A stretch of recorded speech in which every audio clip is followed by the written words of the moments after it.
So, borrowing a line from Discord's status box, what's cooking, Mike? Well, Ben, I was just thinking about how I want to write a book called Everything I've Learned About Verification I've Learned from Elon Musk. And it will be an entire lesson in what not to do.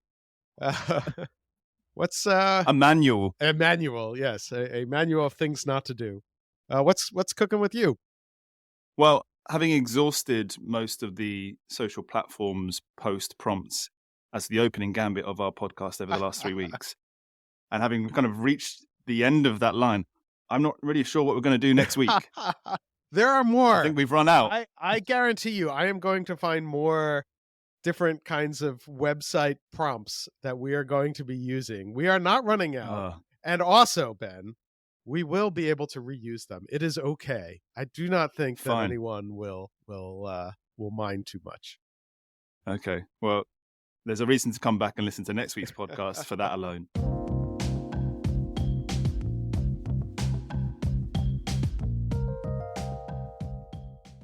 Hello and welcome to Ctrl-Alt-Speech, your weekly roundup of the major stories about online speech, content moderation, and internet regulation.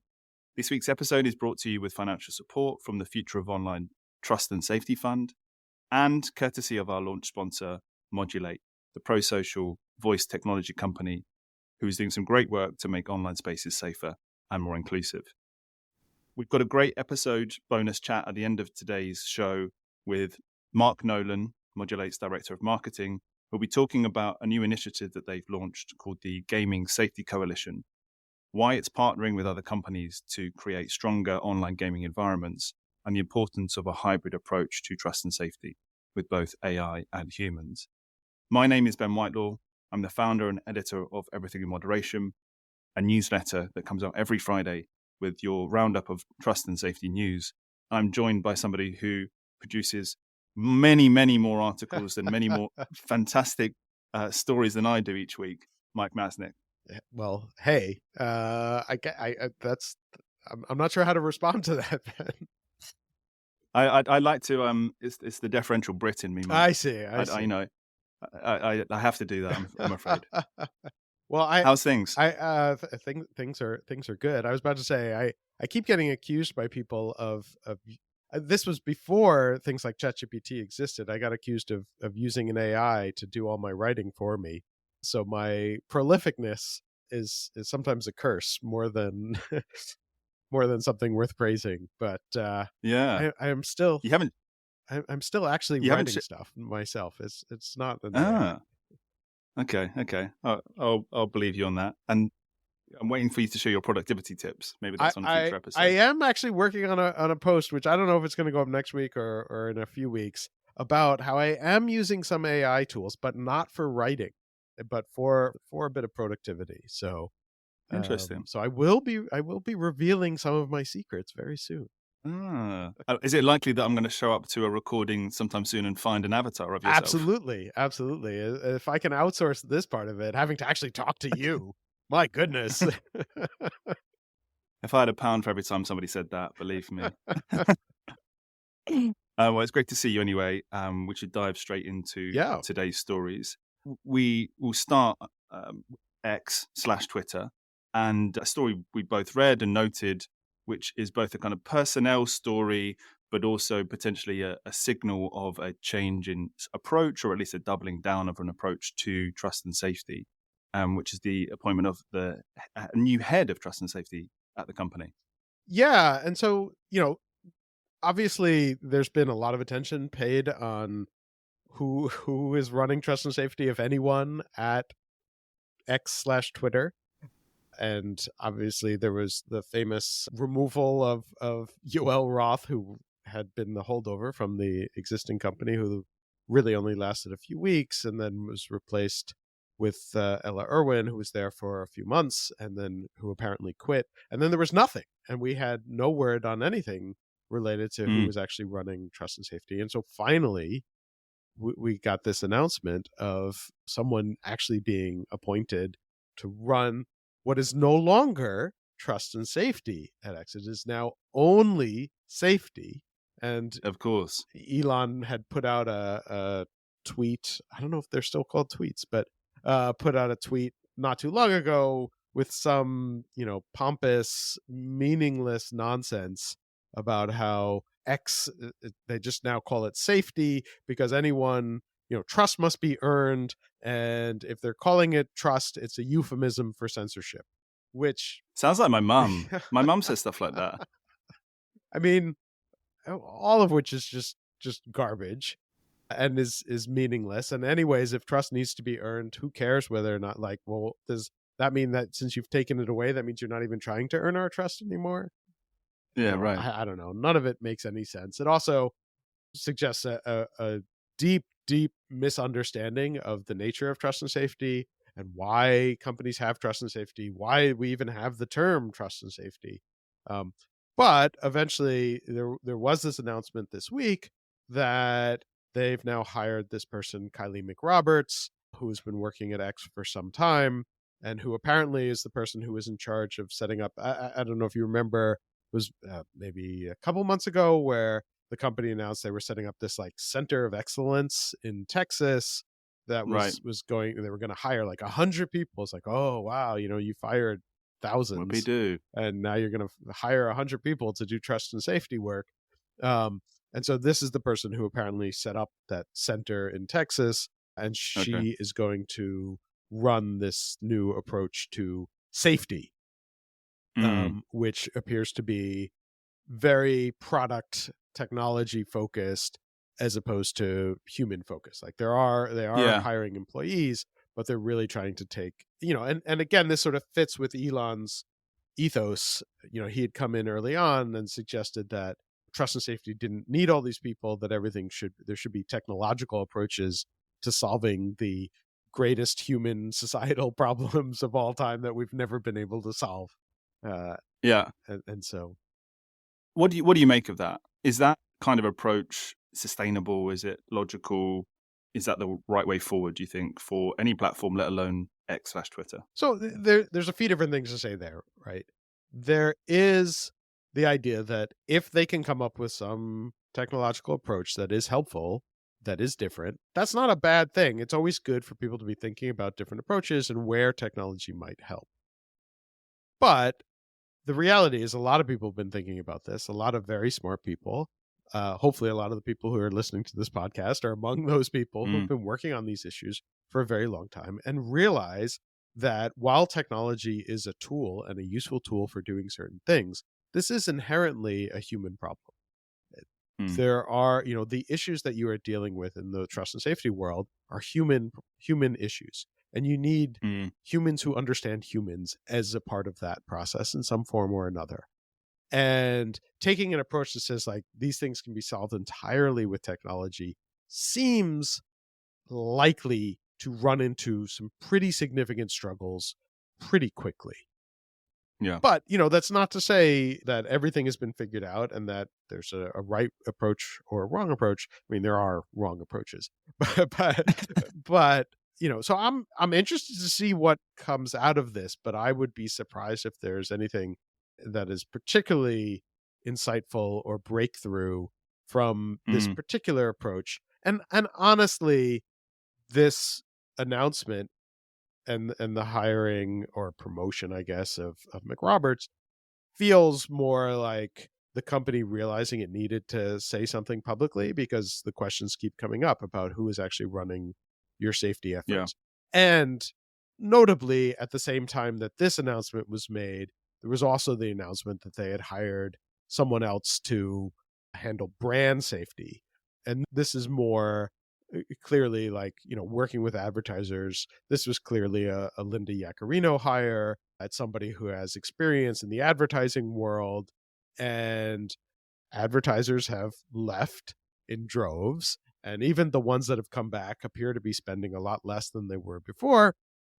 And so it's basically someone to go and soothe the advertisers and say, like, I'm here if you come across any problems or you find out that your IBM ads are showing up next to neo-Nazis again, let me know and I will take care of it. And so what a job. It strikes me as more of like an ombudsperson kind of role, that to make the advertisers feel more comfortable, which I don't know if that works. It's somebody who comes from the advertising world. And so there are different things going on here. And I think a lot of it is really for show, as the company is getting more desperate for advertisers, as opposed to like a particularly serious rethinking of how the company sees trust and safety. Yeah. And where does this fit on Musk's kind of learning curve around trust and safety, do you think? Because you've written about this before. He was essentially doing a kind of caretaker role with Linda Yaccarino over the last, 8-9 months since Ella Owen left. What do you think he knows now that he didn't before? I am not sure exactly. It's very difficult to get into the mind of Elon Musk because it is a weird, weird place. I just, that is one tough one to figure out. The thing that everybody does realize when running a platform that has lots of humans is that humans are messy, and eventually you have to try and figure out ways to deal with it. And I do find it interesting that, so the same week that this is happening, there are two other things that happen that I think are related to the trust and safety aspect. One of which is that they have started gifting premium subscriptions, or what used to be Twitter Blue, or what some people refer to as the blue checks, to people who effectively, like anyone popular on the platform. The official status is if you have, it's so confusing, right? Because the history here is that verification used to be for people who were notable in some form or another, where there was a fear or a risk of impersonation. And so Twitter would go in and verify, like, this is really who this person is. And it was to protect those individuals. It then turned into something of a status symbol because there were questions about who got chosen. And Musk seemed to interpret it as that, the status symbol was the value, as opposed to the like protecting people from impersonation or fakeness, and therefore decided that you get rid of it for all of the people who actually needed it, and you make it something that you can charge for, and you merge it with the premium program, which actually then undermined the value of it. And you had all of this, garbage where basically everybody with a blue check turned out to be kind of an idiot. And then on top of that, you add in that they would rank the replies on popular posts where there were a lot of replies. The blue check ones would show up first. And so where it came down was you tended to have the dumbest possible responses to the popular posts were all up top. So bad. One of the worst product features I've ever seen in my life. Which just seemed like not to work well. And so there is so now what's happened is the revising of that policy is that if you have 2,500 people who are paying for the blue check, who follow you, you get the blue check for free. And in practice, that seems to mean that anyone who is big enough to have somewhere in the range of 70 to 100,000 followers probably has 2,500 people who are stupid enough to pay for a blue check, and therefore they get the blue check too. And in theory, through this convoluted, very, very silly system, this might improve the quality of commentary under popular tweets, because some of those people who might be a little bit more thoughtful and a little bit less crazy will have some of their replies show up higher. And I guess some of their comments will get more attention, and the algorithm will weight them higher because they have a blue check. And so in some weird, convoluted way, this brings back a little of the original version, what Elon once referred to as lords and peasants. It brings back the lords and peasants, which he has yet to acknowledge. He seems to think that this is a great thing, when a year and a half ago it was this evil lords and peasants system, really just a year ago, honestly. And so it's bringing some element of that back, but in the strangest possible, least useful way. But it might, almost by accident, improve some of the quality of conversation on the platform. Yeah, it's interesting, isn't it? I thought he was going to leave verification in its old guise to kind of die, and the people who had verification, of which you were one, I believe. Right, but you're not anymore, and you haven't been given a blue tick, as far as I can see, since this change, which I'm guessing is because your followers are too smart to pay for Twitter Blue. Yeah, I think the new badge of honor is to not have the new Twitter Blue, the new check, to not have so many idiots following you. Yeah, I mean, Right. there are a few things there. So I did have the old one, but I never asked for it. It just showed up one day, which was a very weird Yep. thing. Like I had deliberately chosen not to ask for verification on the old Twitter, and one day I just had it, and I don't know why, No and choice. that was never explained to me. But yeah, so now also like I just haven't been using Twitter either, and I locked my account, and so I've had no new followers in over a year at this point. And Yeah. so, but yes, I think I do not have enough idiot followers to It's interesting as well because when I worked in newsrooms, I worked at a couple of national papers in the yeah, UK, and the way that people got verified was a Twitter partner manager would come to us and ask for the names and email addresses of journalists who were right, on staff, right, or who were regular contributors, and it was a very manual process, which obviously was not scalable, but it kind of gave the platform some credibility in its early stages, and that's why lots of journalists use Twitter or used to use Twitter. So it is interesting to see, you're right, this kind of return to some extent of Twitter and towards verification. And I think in the wider context of other platforms, it's also interesting, right? We talked before we started the show about how LinkedIn is making a massive push into authenticating users. yeah, I can't go on that app without being prompted to upload some documents or my email address in order right, to right. to say who I am, right? And So it that, keeps, all the benefits that supposedly brings. yeah. Though I was saying LinkedIn keeps rejecting my attempt to verify myself, but that's Yeah, another story. But yeah. the other thing, But the other thing I did want to know really quickly was that the other story this week on Twitter is that Elon claimed that he was finally, and he's claimed this before, getting rid of the bots and spam and stuff. And so there is this sense that there's something going on at Twitter where yeah, or X, that he feels he needs to clean up the platform in some way. And so yeah, he is making a concerted effort to actually do so. It is sort of weird and ham-fisted and in typical Elon Musk fashion, just, yeah, not the best way of going about this stuff. But there's a sense, I think, between these three stories combined that he realizes the platform has to be cleaned up. yeah. And we should move on, but it's probably the US election, right? I, It's I probably don't the I don't know if I believe that. That would make no. sense for anyone else, but given his particular political views right now, I'm not sure that that is what he's thinking.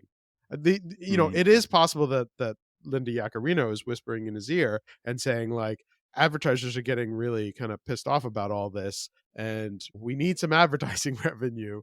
So you got to clean up this stuff, and these are sort of just table stakes to do so. But I don't know Okay, if that's true or not. okay.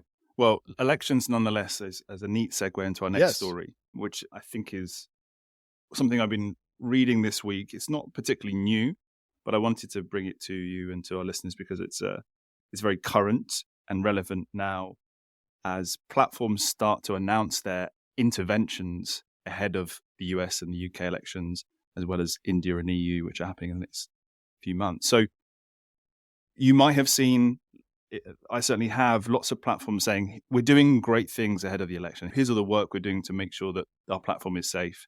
And I've always wondered actually what actually that looks like on a wider scale when you zoom out.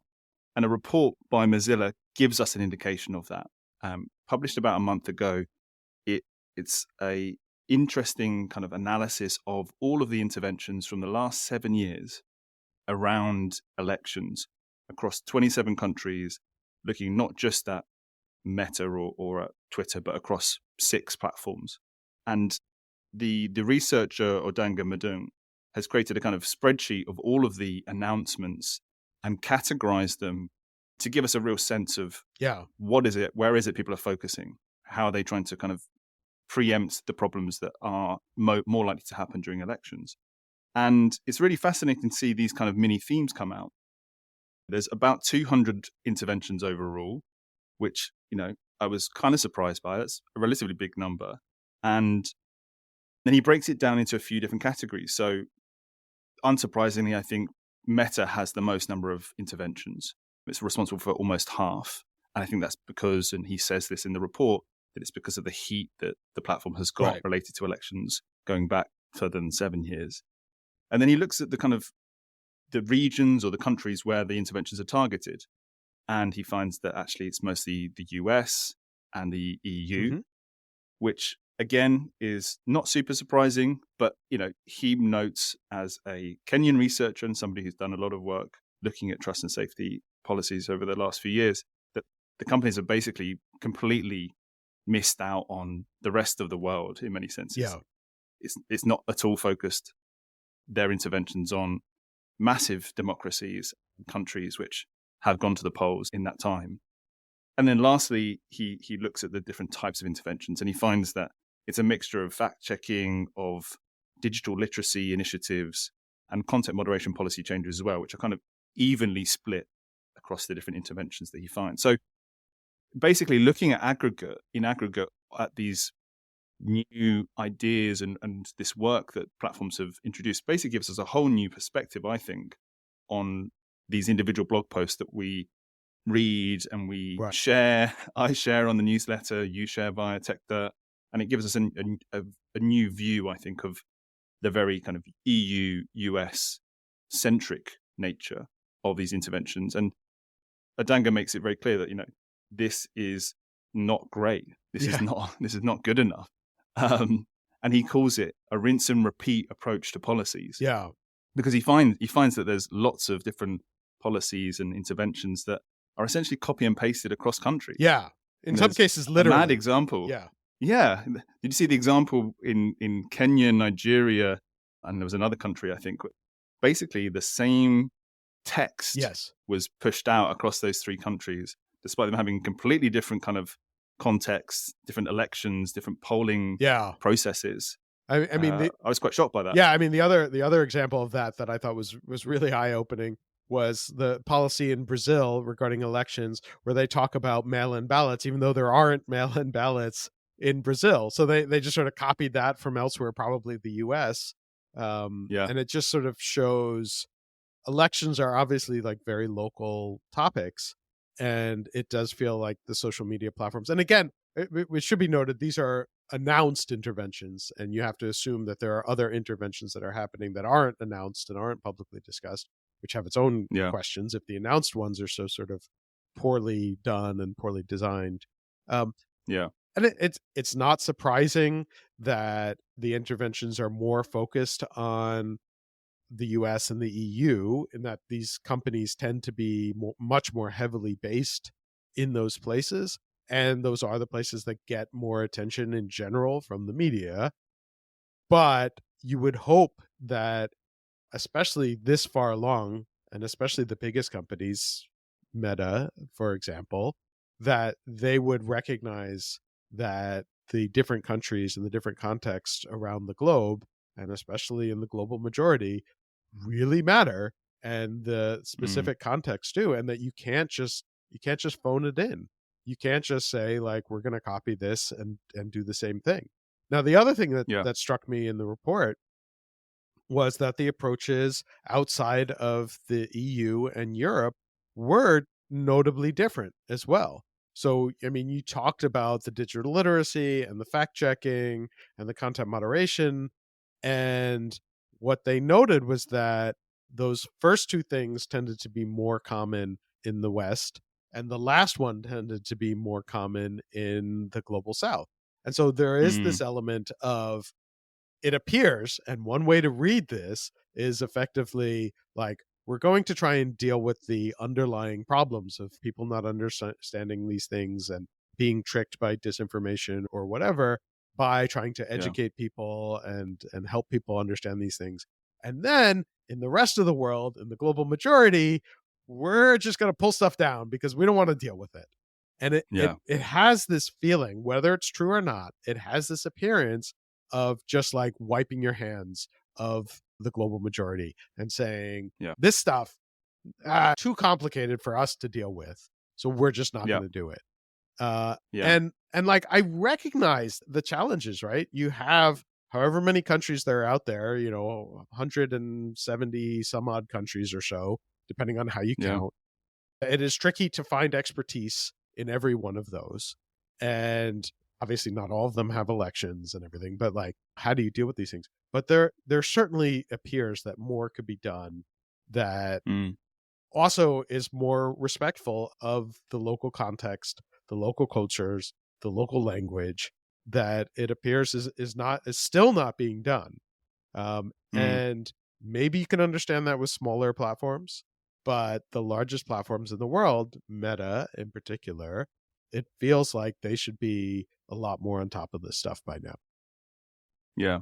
And that leads Adanga to basically kind of posit the idea that there is a diminishing focus on election integrity across all platforms, because he draws a line between the cuts to trust and safety teams and these efforts, and says that, basically platforms can't stretch themselves with the resources they have across all of the elections in all of the countries. One thought I had, and playing devil's advocate a little bit here, Mike, is Yeah. there was 30 elections last year across the world. Obviously, there's something like 60 plus, I think, this year, and half of the world's population are going to the polls. Have we seen the kind of fallout that we might expect for the lack of preparation that platforms have put in place? Like, have we seen it go as badly as we expected? And again, I don't agree with this personally, but are the platforms justified in their approach and the amount of time they spend on elections? Because we, as far as I can see, haven't seen the kinds of huge seismic Facebook or otherwise inspired election results that we maybe thought or maybe have happened in the past. And I know you have views on this generally. Yeah, and it depends on who you talk to, right? So there are people who are very ready and willing to blame any sort of election result that they disagree with or that they think is problematic on social media companies, and I think that's Mm, silly and not realistic. I think that social media is often a reflection of what is actually happening in society, and when mm, things happen that people disagree with and they blame it on social media, they're sort of missing the point. And so I do think that it is a little overblown to blame these things on social media. And there's always a question of like what is feeding into what, and it is always a combination of different factors.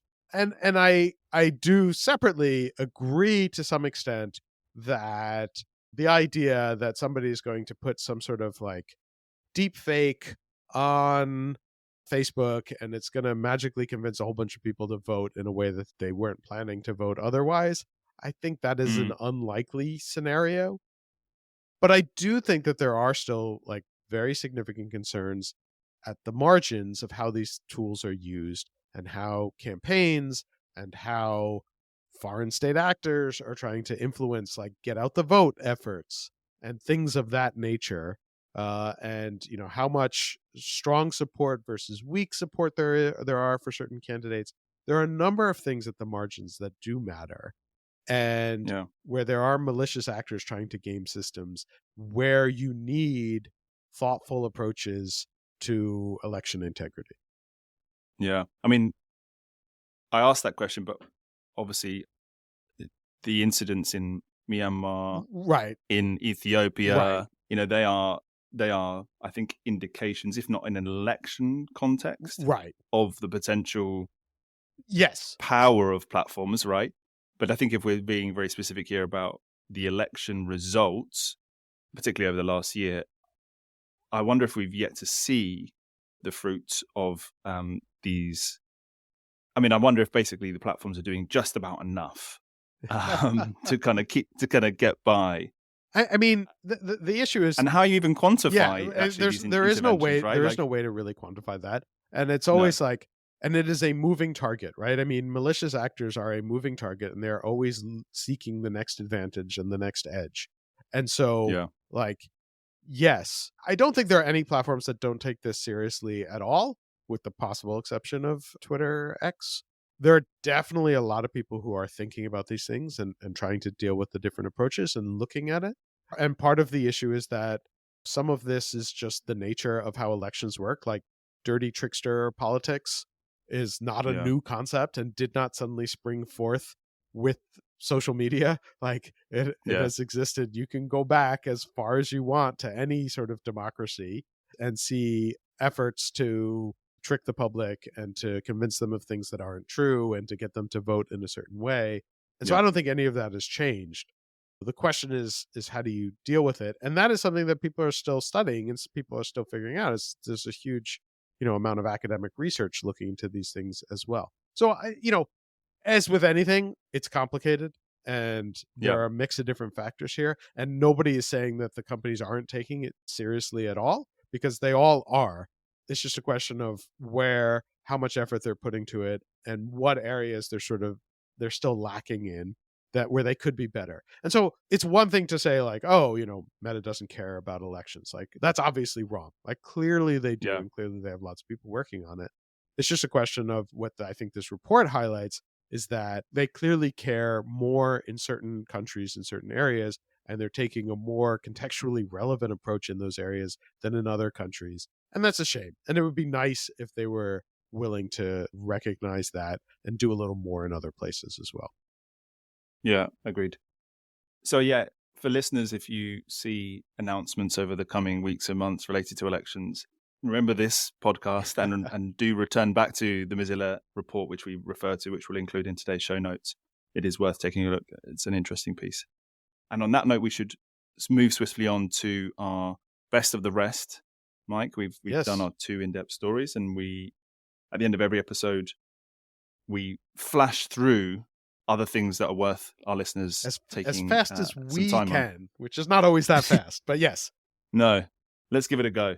So I'll start this week. So I think the most interesting kind of other story that I read this week was some new information coming out of Ofcom, who are obviously working very hard behind the scenes on the Online Safety Act, the UK's legislation to kind of regulates online speech in the UK. And it has put out some information about the categorization of the largest companies and the different duties that those companies are going to have to fulfill. It's seeking evidence to inform its approach. So if you're listening to this and you want to kind of get involved in that, there's a 6-week window to get in touch and inform this approach. But basically, it lays out the 3 categories: Category 1, Category 2A, and Category 2B, with different kind of designations on those, and unpacks really what those different platforms are going to have to do if they are categorized in one of those buckets. So Category 1 has a number of duties ranging from things like transparency reporting, which are in lots of different legislation nowadays. Also includes things like protection for publishers and journalistic content, which is a whole minefield, which I know different jurisdictions have struggled with and in different forms, super hard to be able to do. And then this kind of quite odd line, which I noted about providing user empowerment features, which on that level is anybody's guess. Yes. But if you dig a little bit deeper, is I think a product feature that it wants users to be able to kind of find verified and filter out non-verified users on the platform, which is obviously something we've talked a little bit about today. So basically, it's starting to outline its approach to what platforms are going to have to do. The timeline is a long one. There's a formal consultation that's going to follow in 2025. So this is a kind of staggered process. But it's interesting to see, or to start to think about, which platforms will fall into these different buckets. Are they large enough? Do they do certain things? Do they recommend content? Do they represent a percentage of the UK population? Those are the ways that Ofcom is thinking about how to designate different platforms. So, this picture is emerging as to how the UK regulatory regime will unfold. Yeah, and it's interesting and certainly reminiscent of the DSA and the concept of VLOPs with larger duties and larger requirements. It's also, there's always the element of, this Online Safety Act is now going into effect, and then we're figuring out what it actually means, which always bothers me a little bit, but it's sort of the nature of the regulatory state around the world. But yeah, there are elements in here that seem a little bit like, what does user empowerment features really mean? And I always get a little bit allergic to the idea of government agencies effectively making product decisions, which is what this does. And, you can look at it and say there are a set of best practices around user empowerment or identity verification, which is another part of this. that could be really interesting. But when it starts requiring it, you begin to wonder, like, well, are we blocking out certain kinds of services that don't fit into that kind of model? And so Yeah. things like that worry me. And I know that Ofcom will present themselves as we're taking a very thoughtful and careful approach to this. We're just trying to hear from people and understand the risks and challenges. And, good for them on that front. But it does worry me about where this ends up. And do we lock in a particular approach in a world that is still fairly dynamic? Yeah, it's true. And I think that that is something that some of the platforms have flagged themselves Yes. in the evidence that has informed this new development. And one story has made it into a couple of different outlets where it's been reported that Reddit has said that we feel like we're going to be disproportionately affected Yes. by these regulations as a quote unquote smaller platform, which is fascinating to me because Reddit for me is one of the largest. It's in that bucket of kind of 5 or 6 big platforms. It's one of the kind of originals in many senses. I know it's not on the same scale as the Meta Yeah. uh, platforms, but it feels like the thresholds are going to have an unfair economic and operational effect on its work. And so you can really think about how other platforms are going to be affected if not Reddit, right? Yeah. What are like the new startups coming through, how they're going to have to adhere to these regulations if Reddit are struggling. Well, there's a few things there. Well, obviously, with Reddit having just gone public, we have a little bit of visibility into their economic situation. They're really not making that much money, so they don't have that much money to spend. But I also think what's notable is that Reddit has a very different approach to trust and safety content moderation things, in that you effectively have two different levels. You have big important decisions that are taken at the central level by the company and the admins there, but then most of the rest of it is sort of pushed out to the various subreddits, the various communities themselves. They have their own moderators who are, for the vast majority of them, volunteers who have no payment, but are managing their own communities and setting the rules for those communities. And those rules can be very, very different for each community. And Mm, and so rather than having this top-down approach, then what does that mean in a regulatory environment where there are certain things that are expected? And so if you have something like required user verification or something, that often does not make sense in the context of Reddit.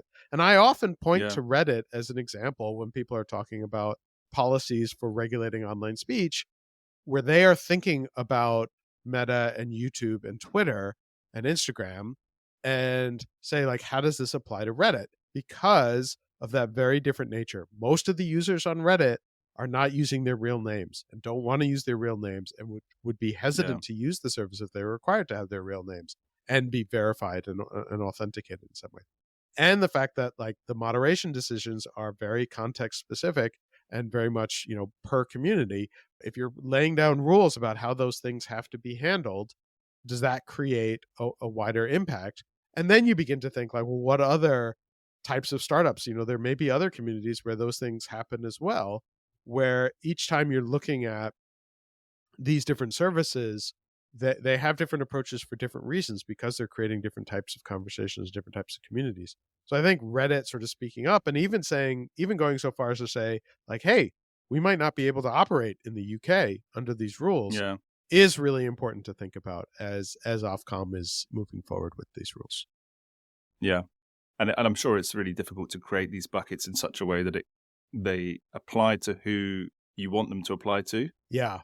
in a sense. But and it will be interesting to see how the consultation period shapes that. And yeah. Um, And I think, the other interesting related story that we saw to this was Patreon this week announcing that they're effectively trying to move more towards a Reddit approach to moderation, in that Patreon is a crowdfunding supporting thing, but what they're trying to do is create communities.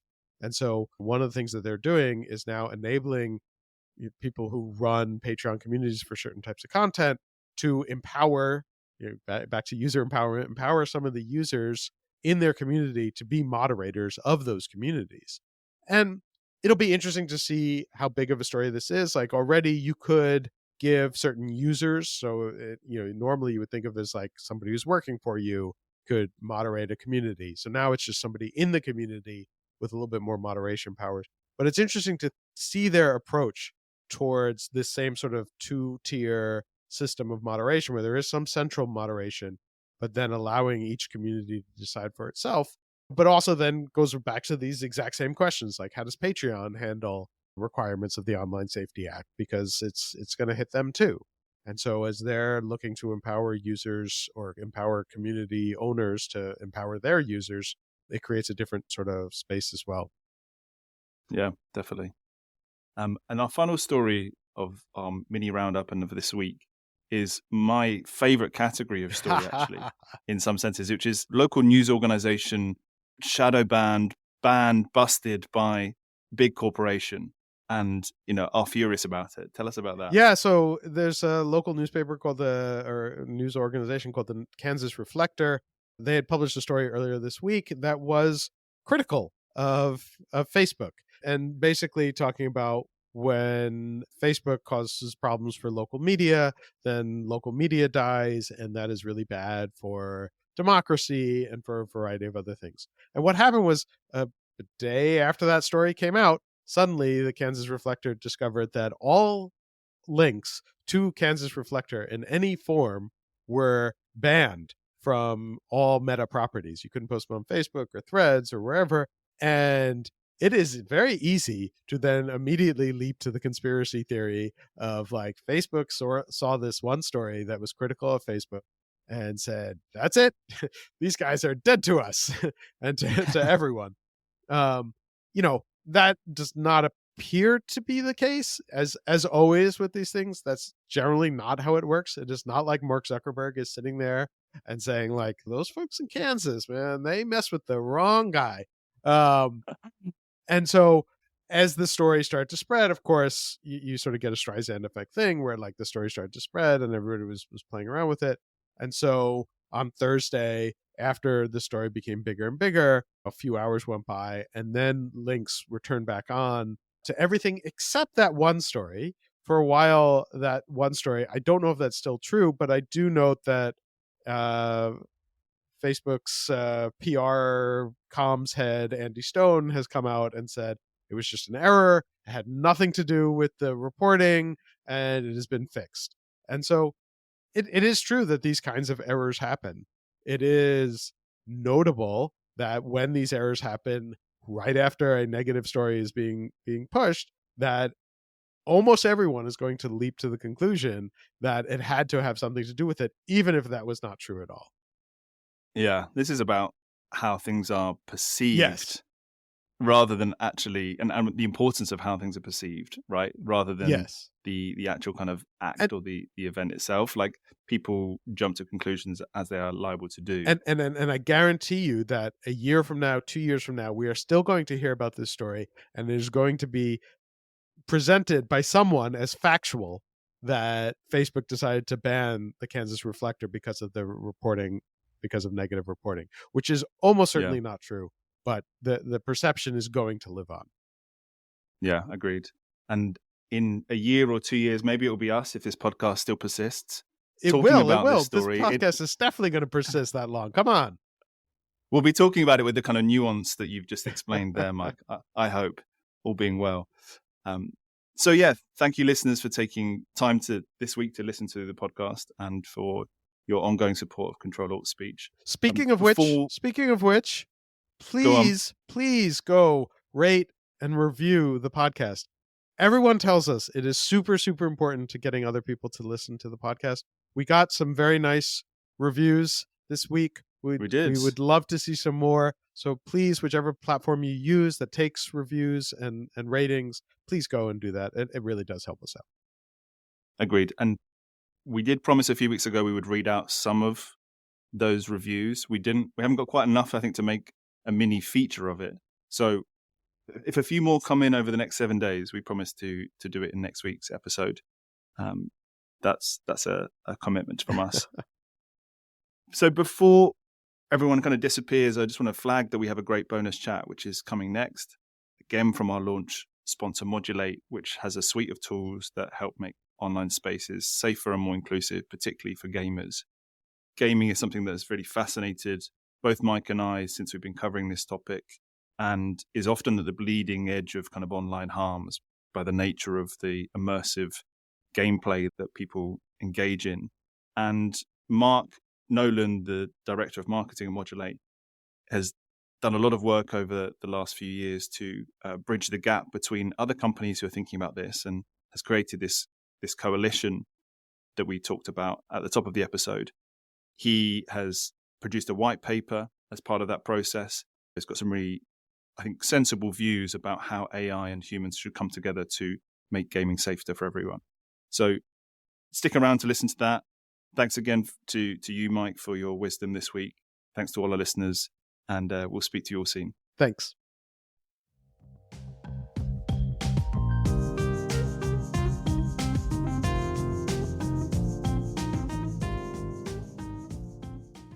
So, Mark, you recently announced the new gaming safety coalition between you guys, which is Modulate, along with Keyword Studios, ActiveFence, and Take This to deal with gaming environments. So, what is the thinking behind this coalition? Yeah, we had been chatting with those partners for a few months about sort of a gap that we saw in the games industry, where we had each been having conversations with various trust and safety teams or player experience teams or any other sort of department within game studios of all sizes that are responsible for either player safety or player privacy or well-being. And the common thread that we kept uncovering was that there were no set of best practices for the games industry specifically. Trust and safety is kind of new as an independent sort of function in itself, and especially within the games industry, it's pretty nascent. And there wasn't really any resource for studios to go to say, "Hey, I have this problem in the trust and safety space. I'm trying to protect my players, reduce toxicity, make sure that our users have a safe experience, but I don't know where to turn for either tools to use or processes to follow or ways to structure a trust and safety team." So we partnered with, Modulate, ActiveFence, Take This, and Keyword Studios because we each sort of have a unique perspective on that problem and on providing those answers. So Modulate provides voice moderation for game studios. ActiveFence provides, among other things, text and image moderation. Keyword Studios provides also, among other things, like moderation team and staffing. And then Take This does some really great work in the mental health space and does a lot of research into harassment and hate and toxicity in the game space. So with each of our sort of little areas of expertise, we were able to come together and say that we think what the best background to start setting out those guidelines and start pointing the industry in the right direction. And so, what is it that you expect the sort of product to be? Is it going to be things like releasing best practices or holding events or everything? What is it that you plan to be doing with the coalition? Yeah, we have big plans, and I think it will be eventually sort of a little bit of everything. We launched the coalition with a new white paper on how studios can combine human intelligence and AI tools to build a successful trust and safety motion within their communities and within their games. So that was a sort of a net new research project that the four organizations as founding members came together to publish. So we want to continue that as sort of a function that we're doing research and publishing those guidelines in sort of an official capacity. But we also definitely want to be hosting events and making sure that we're having conversations in the right places about those best practices and having sort of more casual conversations with studios and making sure that we're also listening to what they need and what questions they have and that we're flexible enough to answer those. So that's the we'll it'll be multifaceted, but hopefully lots more to come. Cool. Why do you think that gaming is such sort of like a leading edge indicator for the world of online speech? Like, I find this really interesting that you're creating this coalition specifically for the gaming space where all of these different companies work, and certainly you guys at Modulate have always focused. But it's interesting to me that as the whole world of trust and safety and these questions around online speech are developing, that it feels like the conversation always goes back to games. It's sort of like the area where the most experimentation is happening. Why do you think that that is? Yeah, it's an interesting question that we've pondered as well, and I think this is definitely not the only reason, but I think a huge factor of that is just the nature of multiplayer games means that people are having active conversations, whether it's on, text chat with keyboards or voice through headphones and microphones, where they're having, cooperative experiences, competitive experiences, sharing spaces with other people, and they're like in active sort of active use of that space. And I think that opens the door to, first of all, I mean, I'll start with the positive. It's a great way to connect with people. It's a great way to share time with friends, with family, with people you've never met before. But that opens the door to a lot of potential for hate, harassment, just in general bad behavior. And because games can be such active spaces that people are so passionate about, it can spiral into a big problem pretty quickly. And I'll emphasize the big there because there's so many players of multiplayer games today. The market just continues to grow, and the sort of traditional label of gamer doesn't really apply to any one specific demographic or age group or anything anymore. It's kind of everyone has a game they might play, and a lot of those experiences are multiplayer games where you are sharing, either virtual space or sort of mental space with other people, and it just opens up opportunity for folks to behave in a way that makes other people feel uncomfortable. And the scale of that can make it hard to moderate and hard to keep an eye on what's happening in your own community if you're a game studio. So I think the question of what do we do about, online speech is important to a lot of games, but what do we do about that has been hard to answer until recently. Yeah. Yeah, no, that makes a lot of sense. And with the announcement of the coalition, you released the white paper, which you mentioned already. And the white paper is really interesting. It sort of talks about the intersection that I think a lot of different online communities and trust and safety folks are thinking about, which is the human based moderation and AI based moderation and the intersection. Everybody sort of recognizes that you need elements of both of those. And I think that the paper does a really nice job of laying out the sort of hybrid approach that you think makes sense. Do you want to talk a little bit about that? Why do you think that hybrid approach is the most sensible? Yeah. So I was just sort of mentioning the scale and the problem of scale in moderating spaces. And I think in it is particularly a problem in games because the spaces are not as neatly defined as some other online platforms that might have more specific, I don't know, guardrails around what a community is, or who's talking to each other, or who might be in charge of this space or that space.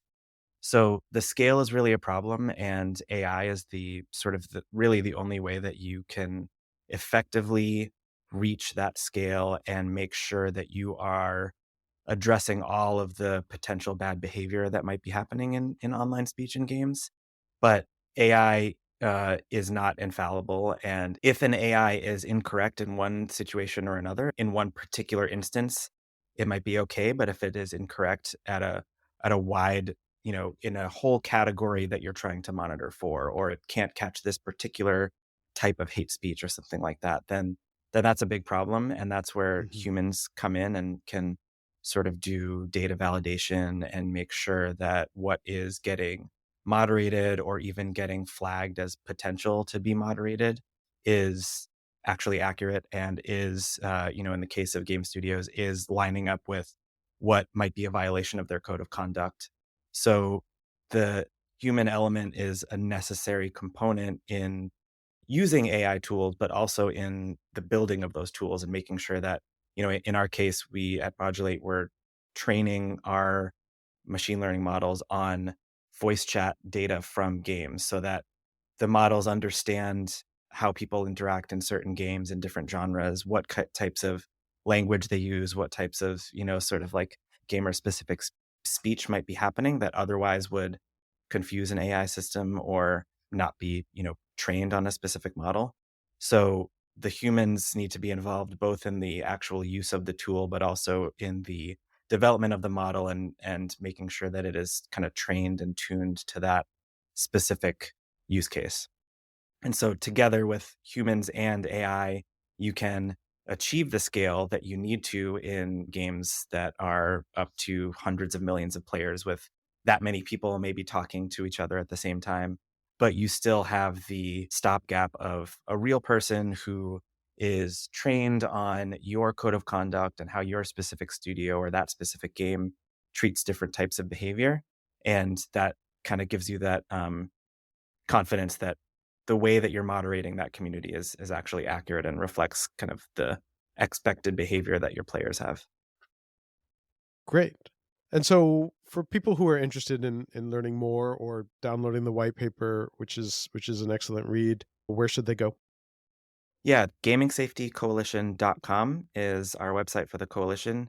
And yeah, you can download the white paper there and also contact the coalition as a whole. And especially at this early stage where we're looking for input from not only from game studios, but kind of from the industry at large on what types of things folks might be interested in seeing coming out of the coalition, whether that's research into a specific topic or some sort of event that that someone might feel like would be worth our while, or even just crossing bridges to other industries and applying what we've learned with the Gaming Safety Coalition to another similar organization. We're open to hearing all of that and definitely welcome any comments and feedback. On gamingsafetycoalition.com.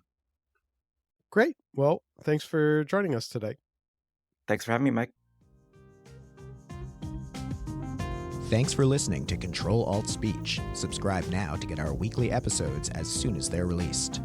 If your company or organization is interested in sponsoring the podcast, contact us by visiting Ctrl-Alt-Speech.com. That's Ctrl-Alt-Speech.com.